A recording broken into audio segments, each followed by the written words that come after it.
zaman yang modern ini banyak sekali masyarakat yang menyalurkan hobinya dengan menggunakan teknologi.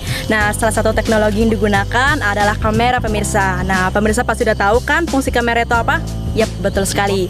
Fungsi kamera adalah untuk memoto. Dan di belakang saya ini ada beberapa pecinta fotografi. Saya penasaran apa aja sih yang mereka lakukan dan mereka bahas. Kita samperin yuk. Halo. Selamat sore. Kenalan dengan siapa? Saya Zainul. Jainul. Dan ini Agus. Agus. Mas Agus. Dodi Bue. Dodi Bue. Dan selanjutnya Obeng. Obeng. Teguh. Bang Teguh. Dan ini Rohim. Abang Rohim. Saya bisa gabung di sini? Boleh. Di mana? Di sini ya? Ya. Nah, Yang mana enak aja. Yang mana enak? Di sini aja. Ya, di sini aja.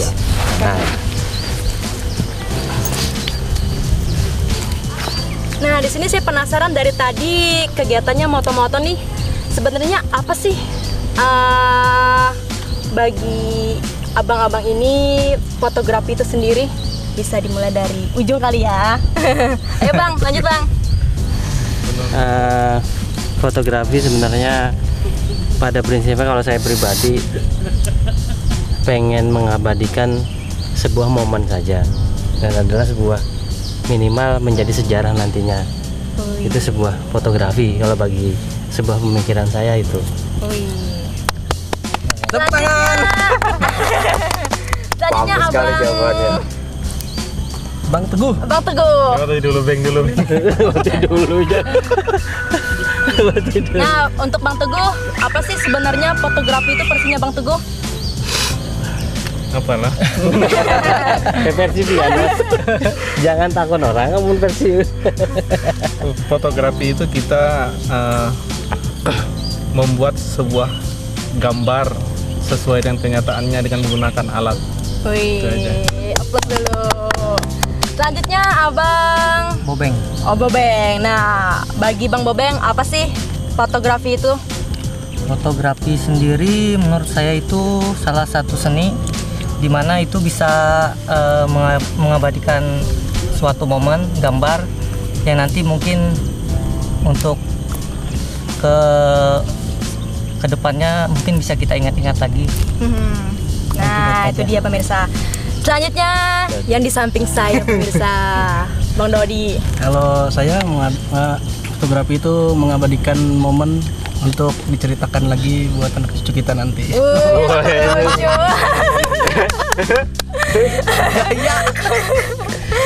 Dan di samping kiri saya Agus. Mas Agus, gimana Mas Agus? Kalau saya simpel aja sih, untuk mengabadikan momen aja. Mengabadikan momen. Iya. Nah, Semua momen lah. semua momen lah. Iya. Terima kasih. Dan yang terakhir, Abang Jainul. Kalau saya sih panjang sebenarnya jawabannya, cuma sudah terwakili sama jawaban teman-teman semuanya. Oh gitu. Jadi hanya mengabadikan momen. Suatu saat kita sudah melewati masa itu, kita punya momen, oh ini loh, ternyata waktu itu kita seperti ini. Atau mungkin kita bikin momen, jadi ada dua, kita bisa menangkap momen atau kita membuat momen. Jadi itu bisa buat kita nantinya pada saat masa depan kita bisa flashback dengan foto itu. Setuju? Setuju. Nah, itu dia pemirsa. Jadi di sini saya juga penasaran. Jadi masing-masing dari abang-abang ini kan pegang kamera semua ya. Apakah kamera yang dipegang ini, yang dimiliki ini satu jenis yang sama atau yang berbeda atau gimana nih? Bisa dijelaskan?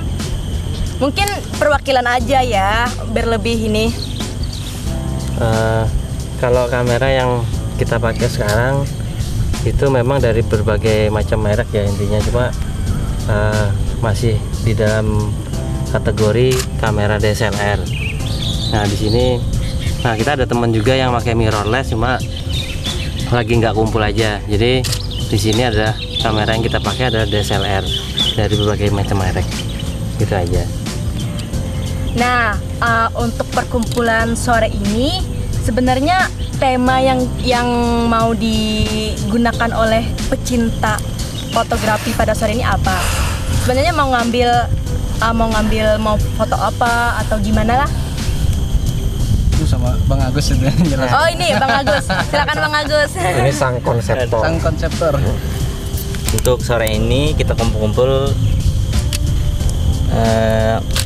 untuk fotografi makro lah. Makro. Iya, Nah, makro, apa itu makro?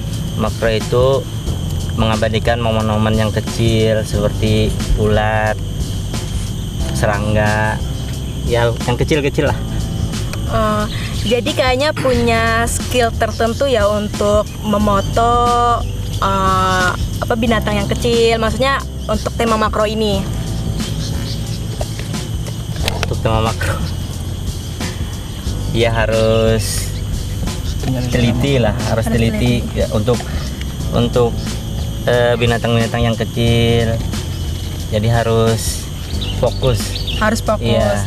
Nah, kalau yang, nah seperti contohnya pemirsa. Jadi Bang Jainul ini sedang mengambil gambar ulat bulu ya. Iya, ulat. Nah, bisa dilihat pemirsa. Nah, sudah.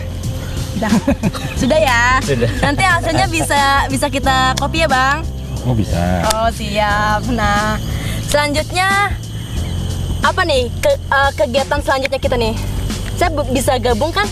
Boleh. Nah, Kita Menjelaskan perkenalan mungkin kayak alat gini. yang digunakan biasanya. Sebelumnya juga kita pengen berbagi juga, sharing supaya teman-teman juga yang lain sebenarnya fotografi makro itu apa sih gitu loh. Iya. Pada prinsipnya adalah mengabadikan sebuah momen benda kecil, dia 1:1.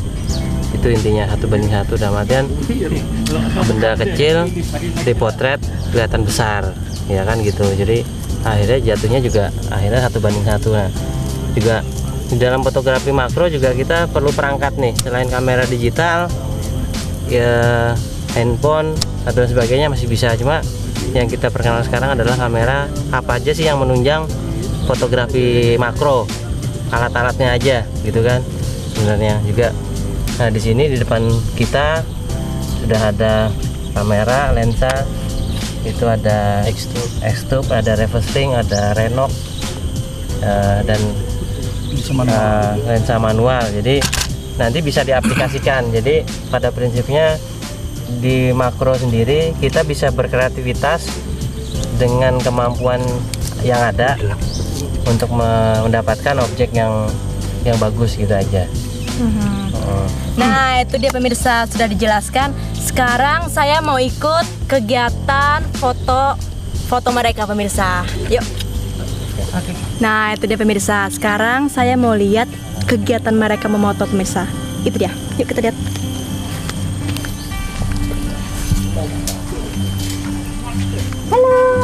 Iya, halo.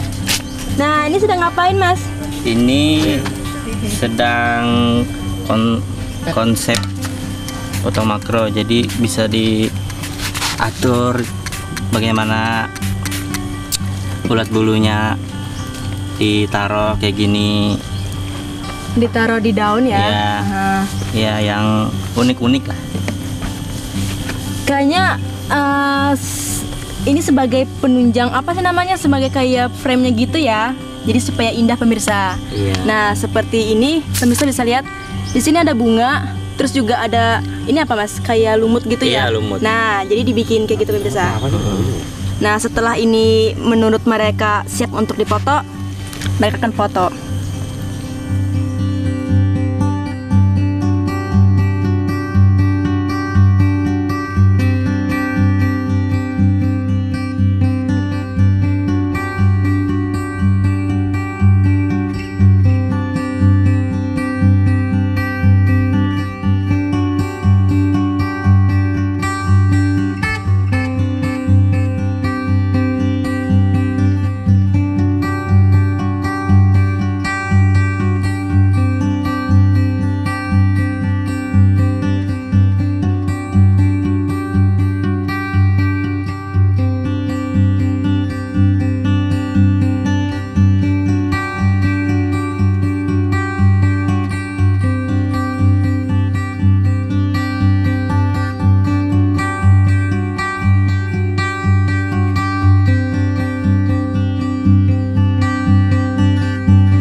Nah bang, ini kenapa bang dibasah-basahin bang?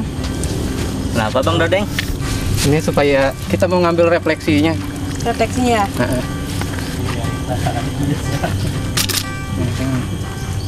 Nah, ini enak di mana? Jadi kan kalau di sini kan kita bisa bercerita. Ini kan kita ngambilnya nanti dalam sudut pandang yang kecil. Jadi nanti yang dijadikan frame kan hanya seperti ini aja. Nanti ketika di dalam frame itu nanti ini akan terlihat sebagai kayak semacam sungai. Jadi kan kalau foto itu kan kita kita membuat cerita dalam foto. Bisa kita masukkan di sini semut gitu kan, seakan dia mau nyebrang sungai ke sini. Atau semut Bercerita gitu. semut jantan di sini, semut betina di sini, seakan-akan mereka terpisahkan. Jadi unik Sungai. ya konsepnya, ternyata menarik sekali untuk fotografi ini. Nah ini lagi dicari dulu siapa yang mau nyebrang situ ya kan. Masih miring. Ambil semutnya nggak bisa ya. Coba enak di mana situ.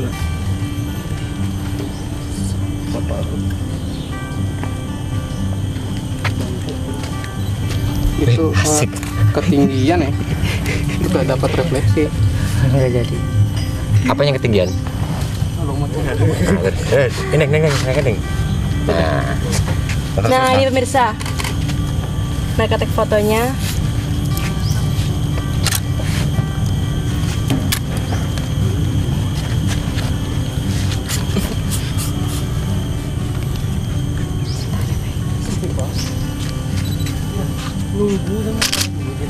Nah ini kan kita bisa bikin refleksinya.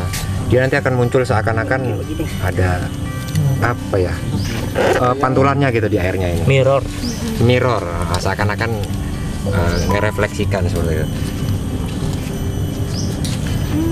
Ini maunya kita taruh di pinggir sini aja biar nggak.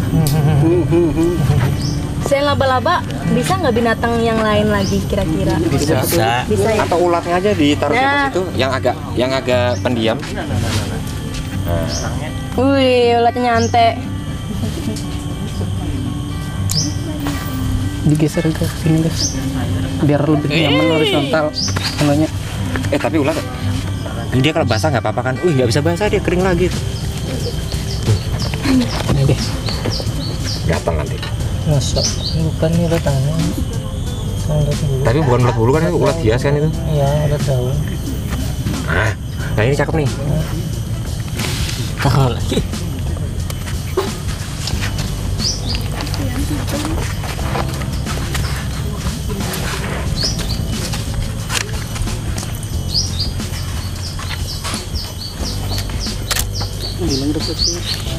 Jadi walaupun saat pengambilan gambar, air juga harus tetap terjaga ya. Masalahnya miring.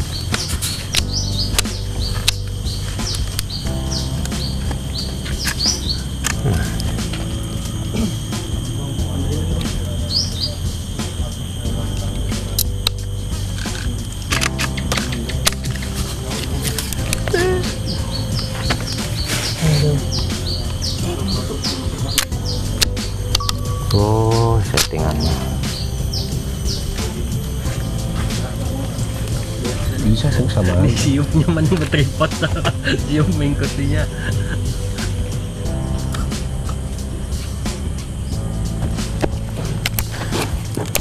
Dia pas dia lagi ngaca gitu cakep. Di bawah tangan ngeloh, buruk mana yang menungguin di atas.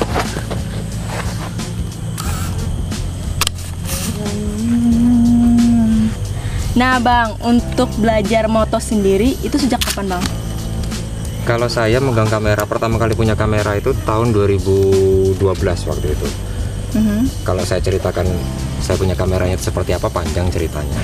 Terus saya menyukai foto makro ini ketika saya bertemu sama teman-teman di sini. Pertama kali saya di sini hunting sendiri, kemudian kalau saya lihat menarik sekali untuk kita expose atau untuk kita dapatkan gambar itu. Akhirnya bertemu sama teman-teman semua punya ide untuk bikin stage seperti ini ya. Akhirnya setiap ngumpul kita bikin seperti ini, atau ada yang suka jalan-jalan sendiri mencari yang objek yang natural, biasanya mereka keliling-keliling sendiri gitu. Oh gitu. Nah untuk yang seperti ini kan memang sudah disediakan ya bang ya. Maksudnya dari lumutnya, terus juga binatangnya. Nah selain disediakan berarti juga hunting juga ya bang ya? Kalau hunting iya, hunting biasanya untuk mendapatkan sesuatu yang natural. Jadi seperti lebah yang sedang terbang, atau ketika semut yang lagi beraktivitas di dekat sarangnya, atau mereka foto capung, itu mereka dapatkannya secara natural, jadi tidak bisa dikonsep seperti ini. Kalau untuk yang bisa dikonsep seperti ini hanya hewan-hewan tertentu seperti semut atau hewan-hewan yang tidak banyak bergerak lah, kayak semut, ulat seperti ini, atau laba-laba, itu memang dia tidak banyak bergerak dan tidak bisa terbang. Tapi kalau untuk hewan yang bisa terbang, kita hanya bisa mendapatkan ketika dia sedang hinggap, itu kita ambil, tapi ketika dia sudah terbang, nah itu akan susah dapatinnya. Berarti ada kesulitan tersendiri ya Bang ya? Memang tantangannya ya cukup banyak memang untuk dapatkan hasil yang bagus. Terkadang saya dari 100 kali jepret tuh hanya 1 yang dapat biasanya seperti itu. Itu kalau saya, tapi mungkin teman-teman yang lain enggak, yang lain mungkin sudah lebih biasa mungkin.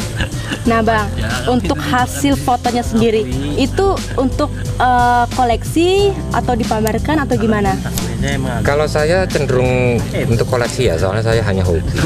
Jadi ketika saya mendapatkan foto saya itu saya anggap itu sebagai foto yang bagus ya, saya simpan untuk koleksi pribadi. Kadang-kadang saya expose di media sosial seperti Facebook, atau saya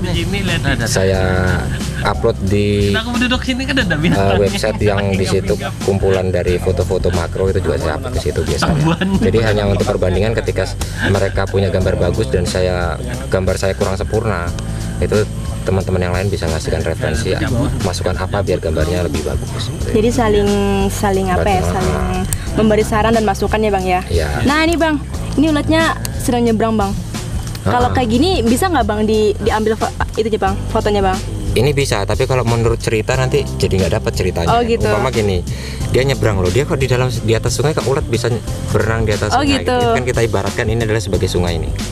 Nah, jadi ketika dia lagi di atas pulau, kemudian melewati sungai, dan kemudian dia mau nyebrang. Nah, saat dia turunnya itu momennya, atau ketika dia sedang bercermin seperti itu kita ambil. Jadi nanti seakan-akan dia sedang berkaca. Sudah dapat tadi hasilnya. Hasilnya seperti ini. Hasilnya seperti ini.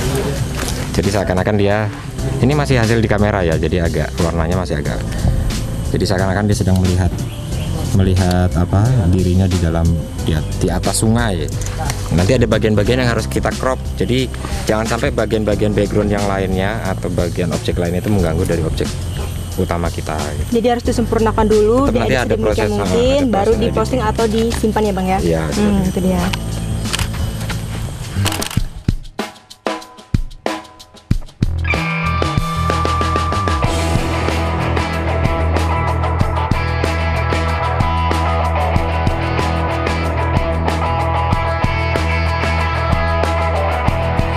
Nah Be, tanya Be. Nah kalau yang ini kan Babe kan setting dulu nih dari hewannya, terus juga lumutnya supaya dapat gambar yang bagus ya. Nah selain yang ini ada lagi nggak Be aktivitas yang lain Be? Oh ada. Jadi teman-teman yang mungkin minatnya di stage ini, mungkin mereka ngumpulnya di sini untuk dapatkan foto yang seperti ini. Tapi ada juga yang mereka sedang mencari gambar yang natural, yang lebih natural. Jadi mereka foto gambar yang di hewan-hewan yang ada di atas bunga atau gimana, hewan yang sedang terbang. Kita lihat. Nah seperti ini. Kalau yang natural seperti ini memang komposisinya lebih gampang. Contohnya seperti ini. Ini namanya Mas Rohim, guru saya ya kan. Nah komponen-komponen daun seperti ini itu bisa kita jadikan komposisi untuk background. Jadi ketika daun ini dijadikan background, dia akan blur. Itu nanti warnanya juga akan menjadi satu komponen warna untuk background. Jadi akan lebih natural, lebih bagus. Kalau seperti ini, beliaunya lagi nunggu serangga yang di sini. Nanti ketika ada serangga masuk ke sini, langsung di. Harus membutuhkan kesabaran yang tinggi ya Bang ya. Kesabaran, kesempurnaan. Kesabaran dan kesempurnaan, asik. Kayak lagu mas. Lagu. Nah ini contoh hasil, kelihatan ya di kamera. Hasil kalau kita sebutnya ini sebagai freezing. Jadi ketika mereka ini kapan dapatnya? Baru aja ini. Enggak ngajak-ngajak. Nah, jadi ini contoh hasil freezing. Jadi mereka salam menit lah. Ini buka. jadi mendapatkan gambar yang ketika mereka sedang terbang. Menurudus. Kalau tingkat kesulitan untuk yang seperti ini memang lebih tinggi dan butuh kesabaran yang ekstra dan harus rela berpanas-panasan.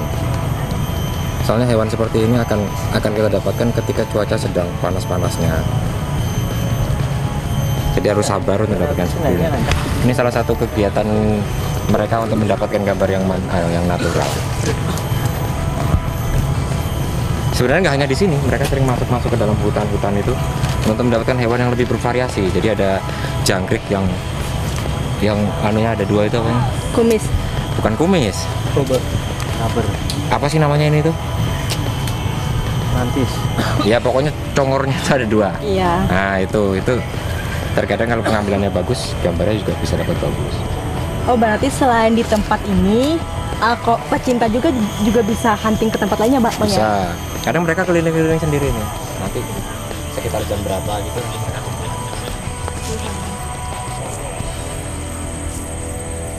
Bang, selain di lokasi ini, ada nggak lokasi favorit di tempat lain, Bang? Kalau lokasi favorit tempat lain ada. Terkadang ada teman kita yang suka mengambil gambar di bundaran Palangkaraya itu di tengah-tengahnya kan ada pasir. Di situ ada tawon, jenis-jenis tawon yang gampang untuk didapatkan. Ya nggak gampang sebenarnya sih, agak susah tapi kalau kita mau sabar menunggu di situ pasti dapatnya. Pasti dapat ya. Terus yang tempat lain biasa sih karena makro itu nggak harus terpusat di satu tempat khusus, enggak. Cuma di kadang-kadang mereka kalau lagi malas keluar, pengennya ngumpul di mana gitu, di sebelah rumahnya salah satu dari teman-teman juga kadang-kadang ada. Ada belalang yang terbang, ada nyamuk yang lagi terbang, nyamuk besar tapi yang nyamuk kecil kayaknya agak susah. Ya, tapi tempat kumpul kita kalau setiap hari Minggu pagi dan hari Sabtu pagi kadang-kadang di sini. Dari pagi kadang sampai malam di sini. Itu hanya demi mendapatkan gambar makro yang bagus. Kadang-kadang sehari, kalau saya ya dari pagi sampai sore, kadang-kadang ya susah dapat gambar yang bagus. Nah, Bang Rohim ini lagi ngambil momen seperti apa, Bang? Nunggu lebah datang. Jadi posisinya ya memang sabar Harus ya. sabar ya, Bang ya. Nah, sabar. Jadi nunggu lebah datang. Nah, ini memang punya makanya di dalam makro itu juga macam-macam perangkat juga, ini pakai lensa biasa bukan makro. Nah, itu ada alat tambahan di depannya namanya Renok. Nah, memang dia lebih susah dibandingkan yang lensa makro yang beneran, maksudnya yang memang spesialis makro. Nah, ini dia kelemahannya masalah jarak. Jadi kalau memang kayak tadi moto freezing, kumbang terbang ya rada susah karena dia jaraknya terlalu dekat. Jadi memang kalau pakai ini biasanya buat makro ekstrim atau still life. Berarti ada lensa khusus ya, Bang ya, untuk foto ini misalkan. Ya, jadi macam-macam sebenarnya. Kalau lensa makro sih biasanya lebih overall ya, intinya buat semua bisa. Cuma kalau yang ini itu dia ada batasan karena bukan lensa makro, pakai tambahan alat namanya Renok. Dia berbesaran buat kayak loop gitu. Jadi masalah jarak lumayan deket kan kayak gini nih. Jadi antara objek deket banget. Jadi antara bunga dengan ininya terlampau dekat. Jadi kalau memang moto-moto objek bergerak kita ada kewalahan memang. Ya, nah kayak gini. Ada kalau mau butuh cepet. Jadi ini tinggal menunggu lebahnya datang langsung jepret ya, Bang ya. Iya. Itu jadi memang ya sabar aja sih sebenarnya. Makanya tadi di fotografi juga ada namanya menunggu momen dan membuat momen. Nah, membuat momen makanya tadi stage. Seperti yang di awal itu tadi ya. Membuat momen. Kalau kayak gini namanya menunggu momen. Gitu.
pemirsa, tadi saya sudah diajak untuk melihat kegiatan mereka. Tadi ada 3 sesi pemotretan. 3 sesi pemotretannya Bang ya.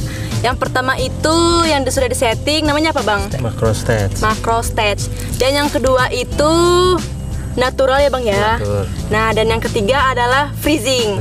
Nah, bisa dijelaskan Bang seperti apa Bang ketiga itu Bang? Macro stage yang tadi adalah di konsep intinya hewan, bunga itu memang diposisikan ya, intinya diposisikan. Cuma kalau itu macro state. Cuma kalau natur, macro freezing juga masuknya kan natur. Karena natural karena tidak di konsep. Karena juga mengalir. Itu macro freezing. Itu ada moto dari ada bunga yang istilahnya dengan perangkat yang bukan seadanya, perangkat yang kita maksimalkan perangkat yang ada buat moto bunga. Karena kalau macro freezing berarti harus pakai lensa makro yang benar-benar makro gitu, artinya memang spesialis makro. Nah juga pada prinsipnya juga untuk makro, lensa makro kembali lagi ke perangkat, lensa makro juga fungsinya juga macam-macam, bukan hanya cuma sekedar makro juga nanti bisa buat moto fotografi, itu buat produk juga bisa, juga moto model atau portrait biasanya itu bisa. Berarti all fungsi ya, All maksudnya fungsi. ya itu all fungsi. Nah itu dia pemirsa penjelasan dari Bang Rohim. Ternyata selain memoto juga harus memiliki kesabaran yang cukup besar pemirsa. Tapi hasilnya mantap. Nanti saya akan kasih perlihatkan kepada pemirsa hasil dari jempretan abang-abang ini. Nah sekian pemirsa dari kami. Dan tetap saksikan tiap episodenya. Dan sampai jumpa. Salam jempret. Yeay!